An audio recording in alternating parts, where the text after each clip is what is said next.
And that's why you have people who are physicists, who are called physicists, who are masters at mathematics. So when I go out and make my hypothesis, then a physicist comes and does an equation to test that hypothesis. So not only is my hypothesis tested in a laboratory, but it's also tested by theoretical calculations and by mathematical calculations. So these are very in-depth, very scrutinized, very detailed processes. This is not guesswork done by you, me, and the average person. So when people say it's just a theory, what that means is they don't understand what a theory is. Because if you understood what a theory was, then you would never say something is just a theory. That's like saying your mother is just a mother.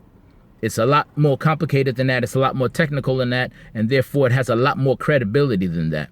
A hypothesis is much more than a guess. And a theory is a hypothesis compounded with its significance. And so you have to understand that when people say it's a scientific theory, that's a very serious, very compounded thing. You can bank your life on a scientific theory. It's not something that said, well, it's just a guess. You could actually bank your life on certain hypotheses that wouldn't even have to be elevated to the point of a theory. So when you understand these scientific aspects and you understand these terminologies, then you can better evaluate what's being said in the scientific community.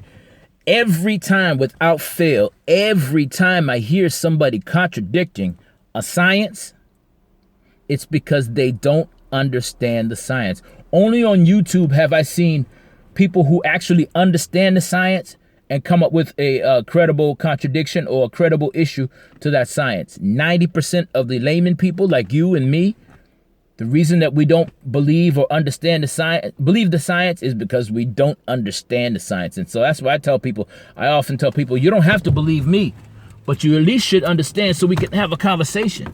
I say, you don't have to believe me, but we can't have a conversation if you at least don't understand the theory. So I often ask people, I say, explain this to me. Explain what gravity is. Explain why the sky is blue.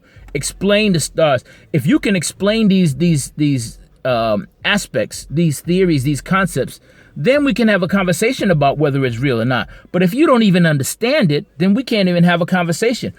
I tell people, explain gravity, and they say, gravity don't exist.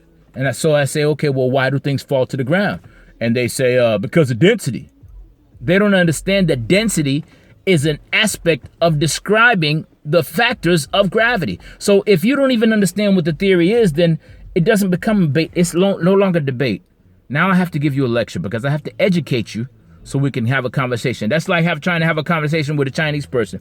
If they don't speak English, you can't have a conversation with a Chinese person. You just can't have that conversation because you're not equipped enough to have that conversation. So somebody has to teach you Chinese first, and then you can have that conversation. So you need an education.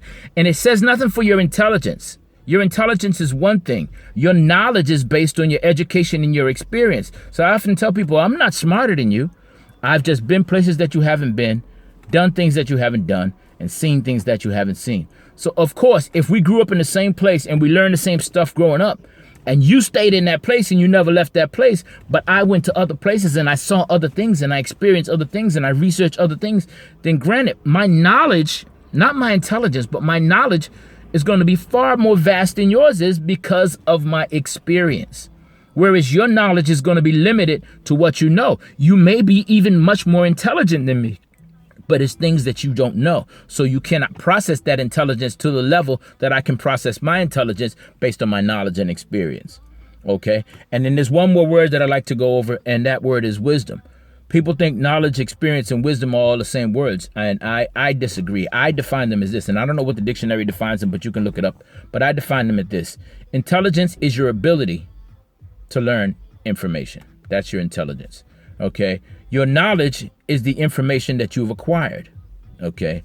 Your wisdom is how you discern and deploy and utilize and disseminate that knowledge. That's wisdom. You know what I'm saying? So you could have an old man who don't have much knowledge, but he's got mad wisdom. You know, so he could sit on the rock and his English is broken and he got a straw in his mouth and a straw hat and a shirt with a hole in it and a beard like mine. And he'll sit there and say, watch this. And you were like, what? Because you don't see it, because you don't have the experience and can't apply the wisdom